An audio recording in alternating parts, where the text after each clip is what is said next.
What's up, everyone? Welcome back to the 30-Day Speaker Summit. I got two amazing guests, and yes, two guests, not just one, although they do look alike. They are twins. I got Eric and Brian. Again, correct me, boys, if I say this wrong. Zabiric? Yeah, you got it. Yeah, cool. Also known as the Zab Twins and serial e-commerce entrepreneurs who do over 7 figures across multiple businesses and brands. After escaping from their 9-to-5 corporate job in August of 2020, just escaping and running away from 9 to 5. They have spent a lot of time building their names within the Amazon coaching space since they have consulted on over 100 brands within the startup or scale stage. So I'm super excited. This is one of your first interviews watching this event and the summit. My name is Daniel Francis. I'm the creator of the Master Study program. And this is going to be a summit. It's called the 30-Day Speaker Summit, because what I'm doing is I'm bringing amazing communicators and speakers who have these gifts and these talents so they can share them with you in their perspective so you can apply this to your own life. So 30 days from now, you're a completely different communicator. So boys, welcome to the summit. Thank you for the introduction, Daniel. Yeah, thanks, Daniel. Happy to be on. Yeah, absolutely. Wicked. So love to kind of get, this is my first time I've ever done an interview with twins. So this is going to be fun. But, is there anything that you kind of want to, give to the audience right off the bat before we actually dig deep into the topic of conversation, which is authority and building it at a young age? What I'll say to kind of dive into the twin thing, we're probably going to be thinking the same things very often. So if he talks over me or if I talk over him, that's expected. It's inevitable. We might try to answer at the same time and say exactly the same thing. So you can expect that. Wicked. So, the first question is, you've obviously have been successful at your corporate job and business in general. And, my biggest question is, and what a lot of people ask is, you guys are not 50-year-old men with a lifetime of experience, but you've still been able to build connections and relationships with people that are much older than you and much more experienced than you. So, the topic of conversation is authority, but let's kind of just dig deep into that. So what does authority mean to you, and how were you able to build it at such a young age?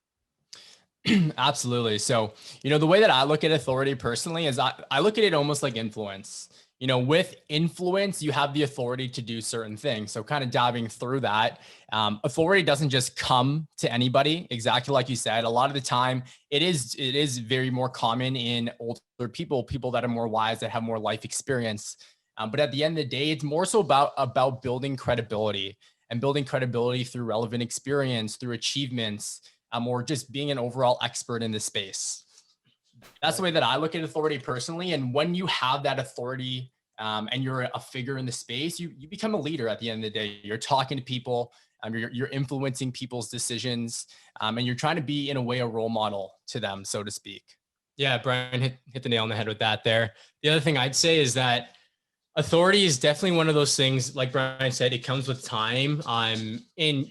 Us being young, when we started our corporate jobs, I think we were 20 or something like that. So pretty young, and looking back at when we got hired, I remember we almost didn't get hired because of our young age, right? So one of the things that, we had to make a promise to ourselves and to our boss was, show up every single day, do everything you can to get the most out of that opportunity. And at the end of the day, prove them wrong. So having that level of integrity, and at the end of the day, fulfilling on what you say you're going to do. Yeah. I love that. Love that. That's wicked. Yeah. So what you're getting at is a lot of sweat equity, which is essentially what you're doing at the beginning, which is just putting in the work. So you could deserve that title and that authority at a young age. Yeah, absolutely. And I think, diving back and peeling that back, I think where it really stems from is setting goals, setting high expectations for yourself, setting a high bar and working towards that, analyzing those goals on a daily, weekly, monthly basis in order to make sure you're moving towards that.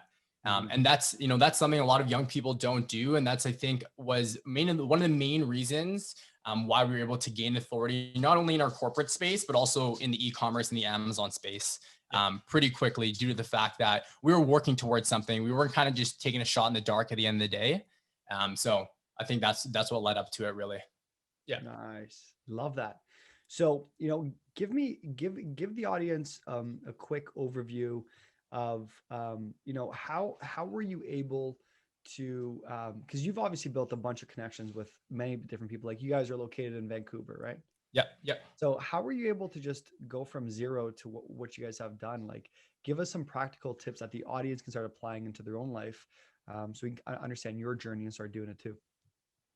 Yeah, I think to put things into perspective, like Brian and I have been very successful in Amazon at our corporate jobs. A few of the things that we did that stood out right off the bat and why we got the opportunities that we had and why we were able to achieve what we were able to achieve was because we weren't afraid to take risks. If somebody gave us an opportunity and we saw it and we were like, okay, we can actually do something with this, we went horns out, we're going for it and we're going to make the most out of it. Right. And one of the things that I think, as you mentioned before, we may not be older, we may not be as wise as some other people, but one thing that I can say we have is a high level of work ethic. Like we can outwork anybody in the space for whatever we do, whatever task it is, whether that be in sales, door-to-door sales. We did that for a while, as you know, Daniel, but we also did recruiting, and then we did B2B sales, and we outperformed everybody in that simply because we were willing to make it happen, whatever opportunity that we had. Yeah. Another thing that I'll add on to that is, every single person, whether you're entering a new industry or a new career, whatever that looks like, every person is going to start at the lowest level. You need to start from the bottom and work your way up. The fastest and most credible way in order to do that is learn from people who are already successful at the end of the day, right? You're not reinventing the wheel, so to speak. This is very, very common in a sales organization. You're doing things that have already proven to yield success. Once you've established those best practices, you've worked through them, you're now making those your own and you're taking that to the next level. So you're almost like one-upping them in a way. And that's what I think allowed us to push through success at a young age for one, but also just move one through the corporate ladder and now through the Amazon space in a fast and efficient way.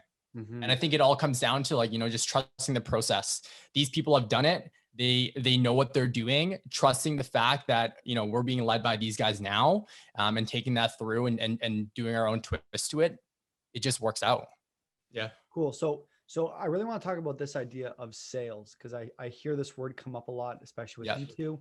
I think that's what I can see the pattern is you've mastered this skill called sales at a young age. Mm-hmm. Or going into the corporate world, you know how to get your way, if you want to say. Going into Amazon, you're able to, because I think that's where a lot of people go wrong, is they don't know how to actually sell a product. Mm-hmm. Right. So I'd love to kind of deep dive into that, because I think the foundation for a lot of successful people, like even Sarah Blakely, the owner of Spanx, right? She talks about her door-to-door career and how, it's, if it wasn't for that. So let's actually deep dive into that, because I think this is a great concept that a lot of people can start doing. Because when you look at what do I do now in my life? Where do I go? I'm not that confident. You guys graduated from, which was a college or university? It was an institute. So it's called the British Columbia Institute of Technology, kind of like a college in a way. And it was an advanced diploma program where you were working anywhere between a 6 to 8 course workload, which right off the bat out of high school, that was already a lot for someone. So the point is, you guys went to the higher education route, and you went down sales, and most people are like, what, sales? Are you guys crazy? Do people actually recommend sales in higher level college, in university, or is that looked down upon? To be honest, it's the school that we went to, they actually had a fairly prestigious program specific to sales, and in Vancouver as a whole, we have a huge market for tech, number one for sure, and sales as a whole, and a lot of people know you can make some good money in it. And it's not the sexiest job, and people don't definitely sell oh, you can be an engineer and you can work for a cool company like BC Hydro, for example. But there's a lot of money to be earned, and I think that's what attracts people to it. Exactly. But at the end of the day, sales is definitely not an easy job.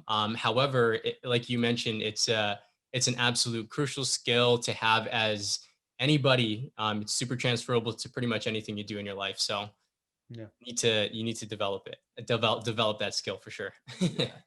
Brian? Yeah, overall, I think BCIT, I wouldn't say it was looked down out at all. BCIT in the recent. I'm glad. Yeah, and the reason why, honestly, is because of the fact that BCIT offered a lot more practical experience. So you were really doing the job before you even entered the corporate world, and it gave you a feeling, a sense of closure and security to see if you actually wanted to pursue that as a career full time. So yeah, like Eric said, there's a ton of people within the Vancouver area here that do succeed in the sales space, whether that be through tech. We actually specialize in recruiting people and selling services for recruiting people at the end of the day. So it was a fulfilling job. Sales sometimes can be not as fulfilling, but this was, we were helping people find jobs. A lot of the people that we were recruiting were the people that were just coming over here overseas, and getting their first job in Canada was extremely fulfilling. Mm. So you guys were the recruiters, and what was the average age of people that you were talking to? You know what? It honestly ranged. Like I hired 18-year-olds, like this is kind of like their first actual job, apart from like fast food restaurants like McDonald's and stuff like that, all the way up to like I've hired people that are just about to retire that wanted to squeeze in a couple, last years of work per se. But yeah, I mean, we came across just about everybody. Yeah. And how did you respond to those older folks? Because it all goes back to this idea of like building that authority. Yeah. Like they're trusting some 20-year-old or 21-year-old kid to Yeah. offer them a job. And Yeah.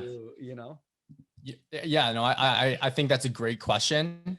The one thing I'll state is I think we were able to build our name for ourselves very, very quickly in the recruiting industry. And what you'll start to notice once your name is out there is just a ton of referrals. And that goes to show that we had a high level of authority. And then when we actually got a chance to meet these guys face to face for an interview, we showed and exemplified that expertise that we had in the space, as well as our confidence in order to find them a job, as long as they were actually qualified and good. And if not, it was the other route. It was transparency around like, hey, you got to work on X, Y, and Z in order to get this job.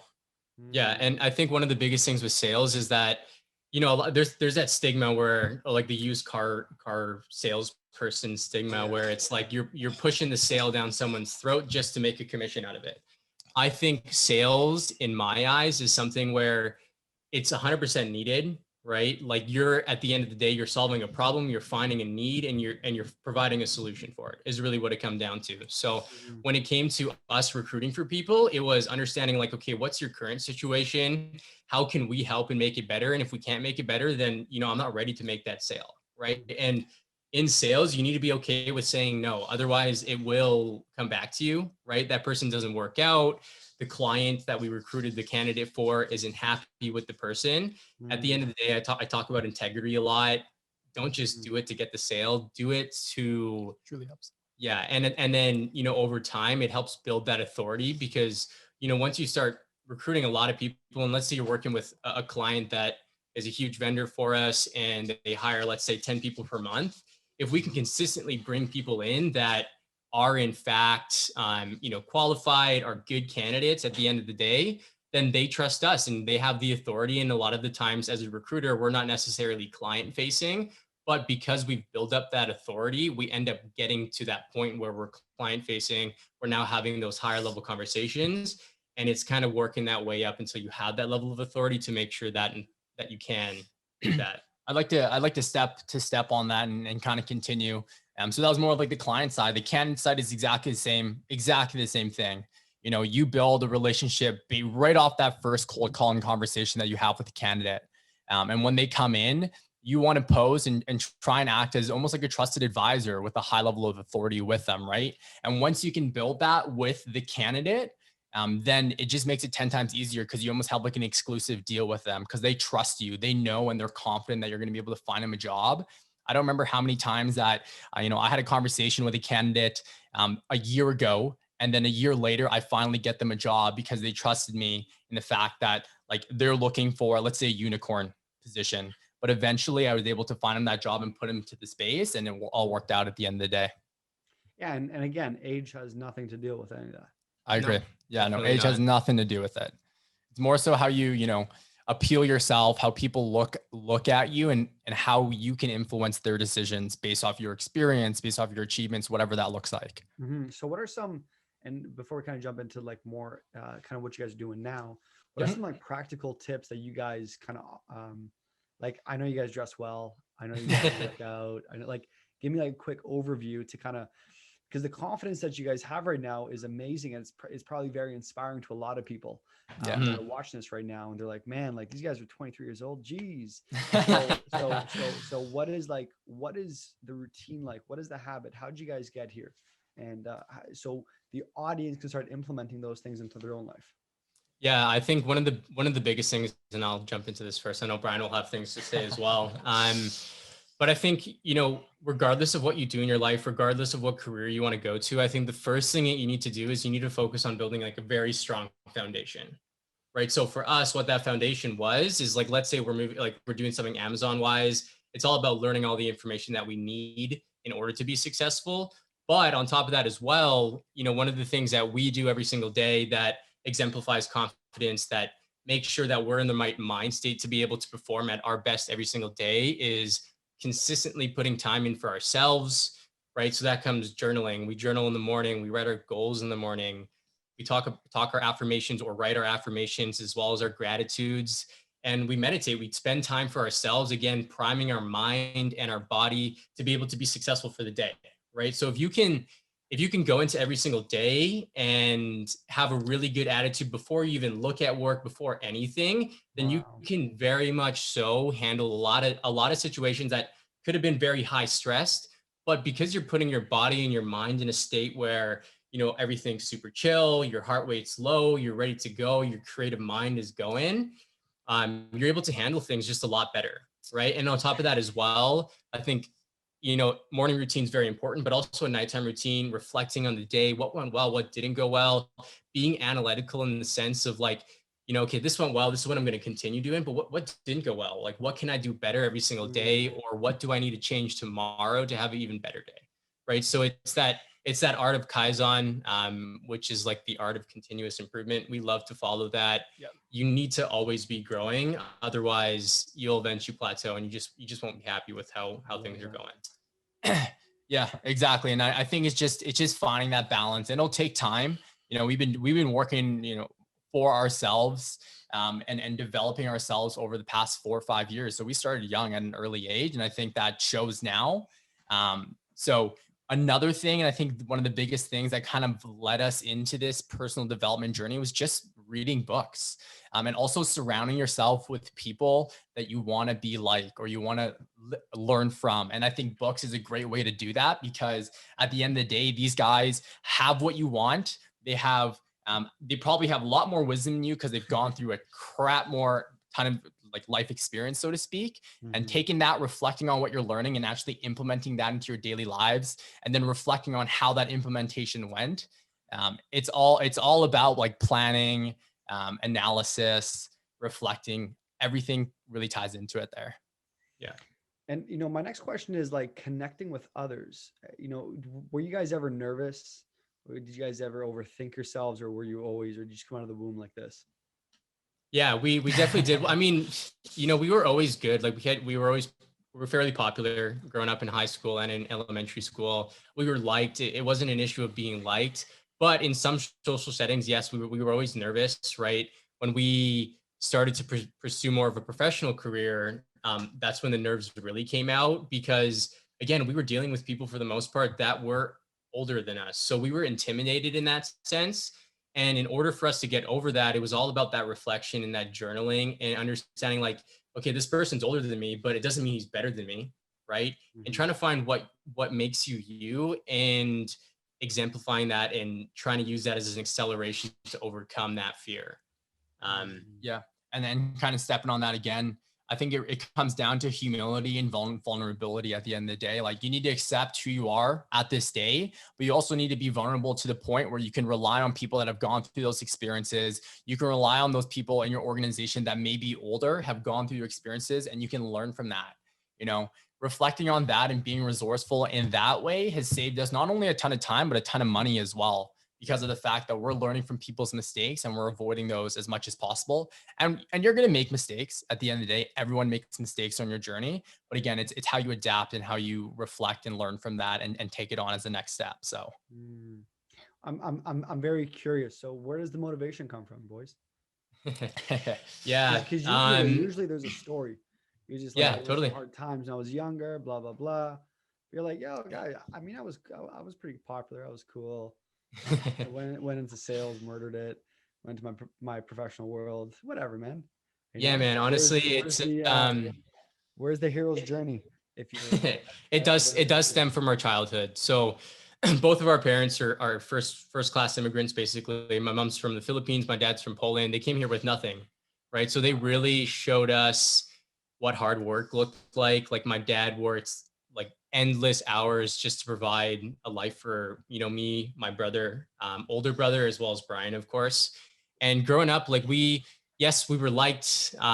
We had friends, all that kind of stuff, but we always felt left out. And what I mean by that is that because we were on, for the most part, I think my mom didn't start working until we were about 10, I believe it was, something like that, until Brian and I were 10. And my older brother's 2 years older than us. So about 12 years of our life that we were living off, a single family income. And, it's definitely tough because living off of that income, we wanted, because we were liked, because we had friends, all of our friends played like hockey and lacrosse and all that kind of stuff, but we never had the opportunity to do that. Right. So like one of our goals ever since we were young, like I remember looking back at this and it was like, I really want to make sure that my kids, of course, like when I have a family for myself, I can give them the opportunity to play the sports that they want, to do the things that they want so that they can find what they're talented in, so that we can, nurture and invest back into them. Because for us, we had to make things work for ourselves. And that was a very, very key skill and behavior that we developed because of how we grew up. But, I always think back, I'm like, man, I feel like I would have been good at hockey if I started young. Little things like that. So the motivation always comes back to our parents and what they did for us. Exactly. And then like being able to give back to them. Like our goal is to retire our parents early within the next couple of years, hopefully. And that's what we're pushing so hard because, man, they hustled so hard for us. Yeah. Now is our time to give back to them. I love that. Exactly. I really don't have anything to add on to that. I think Eric hit the nail on the head there. It really just stems from our parents and giving back to them at the end of the day.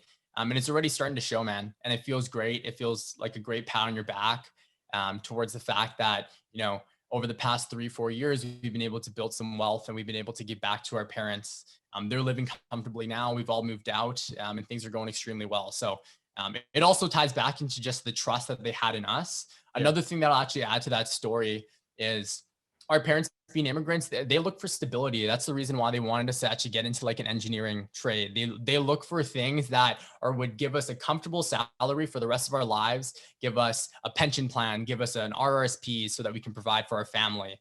But we wanted more than that. And our parents initially didn't want that. They didn't want the risk because of the fact that they weren't in that position before and they were scared. They didn't know too much people as well. And they were scared for us, but it came to a level of trust that they had in us. And I think with the planning and the vision that we had, we were able to work past that. And now we've proved them wrong. So, yeah. Yeah. I definitely want to ask you because I think that's one of the biggest problems with a lot of younger individuals when they want to go do big things or when they want to build authority, because there has to be confidence. This is where the confidence comes from. So like, yo, Dad, I'm showing you guys what's up. And then because of that, you guys gain this next level confidence. So you walk around with it, you show up on podcasts, right? It's funny how you're both saying yes and you're both your heads. We both just lean back there at the same time. It's a twin thing. It's just like in us. And I think that this is where it stems from is like authority. Yeah. It's like taking those risks and then doing it. And then I think I'm realizing the pattern for even myself or even for you guys right here.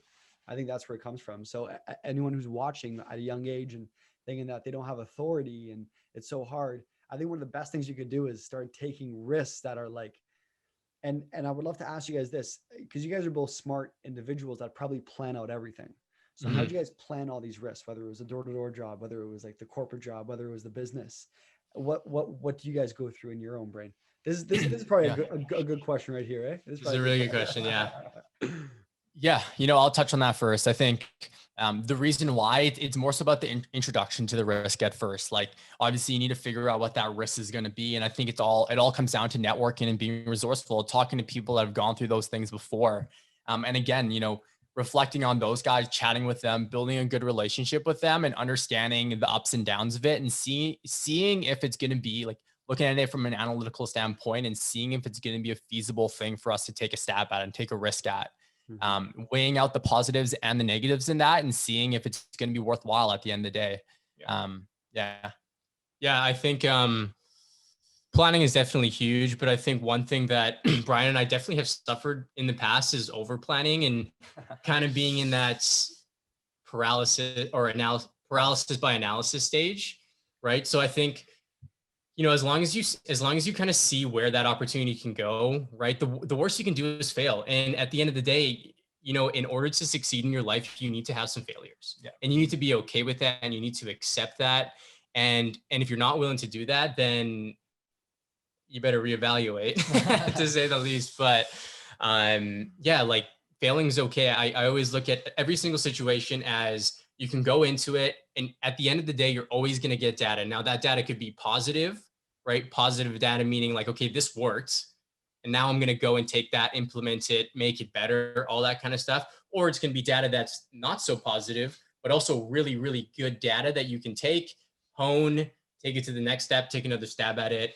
And I think, having a good level of resilience and perseverance and making sure that, if you are going into a risk, know that there could be repercussions for it. But if you continue to push through that, the benefits are definitely going to outweigh, the negatives at the end of the day.